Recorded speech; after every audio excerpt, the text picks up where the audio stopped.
கலந்தே உன் பணிவாழ்வின் ஊற்றாக உனில் நிறைந்தே நான் உனை நீங்கா உறவாகி உயிர் வாழ்கிறேன். உனக்காக உயிர் வாழும் இறையாகிறேன். நானே உன் தேவன் உனை தேற்றுமாயன். நீ செல்லும் பாதைக்கு துணையாகிறேன். நீ சொல்லும் வார்த்தைக்கு உயிராகிறேன். கலங்காதே மனமே, கலங்காதே மனமே. திருப்பாடல் 2, 7 மற்றும் 8வது இறைவார்த்தைகள். நீர் என் மைந்தர், இன்று நான் உம்மை பெற்றெடுத்தேன். நீர் விரும்புவதை என்னிடம் கேளும். பிற நாடுகளை உமக்கு உரிமை சொத்தாக்குவேன். பூவுலகை அதன் கடையெல்ல வரை உமக்கு உடைமையாக்குவேன். அன்புள்ளம் கொண்ட சகோதர சகோதரிகளே, ஆண்டவர் நமக்கு தருகிற இந்த வாக்குத்தத்தமான வார்த்தைகளை பாருங்கள். இந்த அதிகாலையிலேயே நம்முடைய காதுக்கு குளிர்ச்சி ஊட்டுவதாக, நம்முடைய மனதிற்கு மகிழ்ச்சி தருவதாக அமைந்திருக்கிற இறைவார்த்தை. நீர் என் மைந்தன், நான் உம்மை பெற்றெடுத்தேன். நீ விரும்புவதை கேளும், நான் உனக்கு வாக்களிப்பேன் என்கிறார்கள். சகோதர சகோதரிகளே, கடவுளின் பிள்ளைகள் நாம் என்கிற உணர்வு நமக்கு வேண்டும். ஒரு தந்தையோடு இணைந்திருக்கிற இறை அனுபவம், ஒரு தாயோடு நாம் இருக்கின்ற அந்த அரவணைப்பு அன்பு, இறைவனிடத்தில் நாம் எப்பொழுதெல்லாம் ஓடி வருகிறோமோ, அவரிடத்தில் தஞ்சம் அடைகிறோமோ, நமக்கு இத்தகைய ஆசீர்வாதமானது கிடைக்கிறது.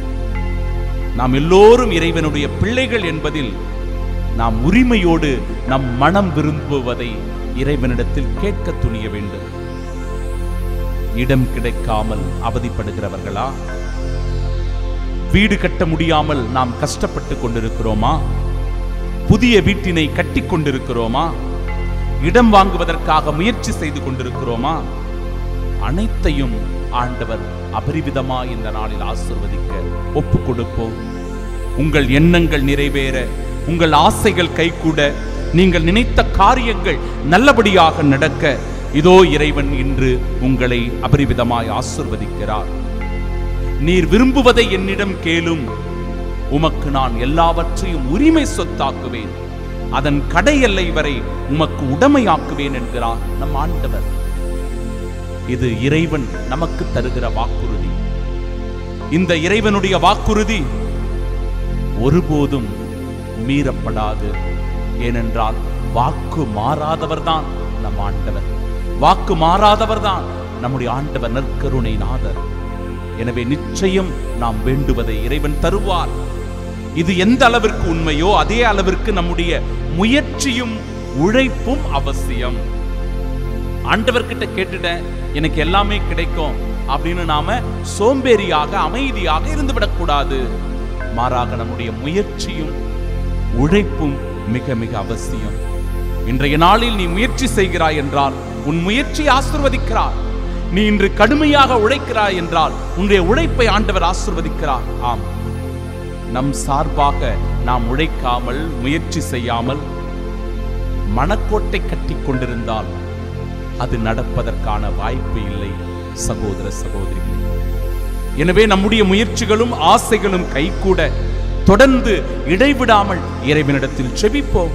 இந்த தவக்காலத்தில் உருக்கத்தோடு நம்மை ஒப்புக் கொடுப்போம். மனம் தளராமல் மன்றாடுவோம். வாக்கு மாறாத இறைவன் வாக்கு நம்மில் நிறைவேற இந்த நற்கருணை ஆண்டவருக்கு நன்றி செலுத்துகிற போது நற்கருணை ஆண்டவருடைய சாட்சியாய் நாம் வாழ இன்று நம்மை ஆசீர்வதிப்பாராக. ஆமென். தந்தை, மகன், தூய ஆவியானவர் நம்மை ஆசீர்வதிப்பாராக. ஆமென், ஆமென், ஆமென். தாயாக நான் இருப்பேன், தனிமையை நீ வெல்லுவாய். கலங்காதே மனமே, கலங்காதே மனமே, கலங்காதே மனமே,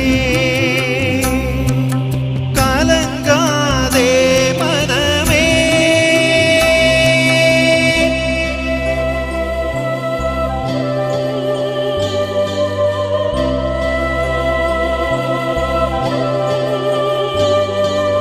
உயிரோடு உயிராக எனில் கலந்தீர், என் பணிவாழ்வின் ஊற்றாக எனில் நிறைந்தீர்.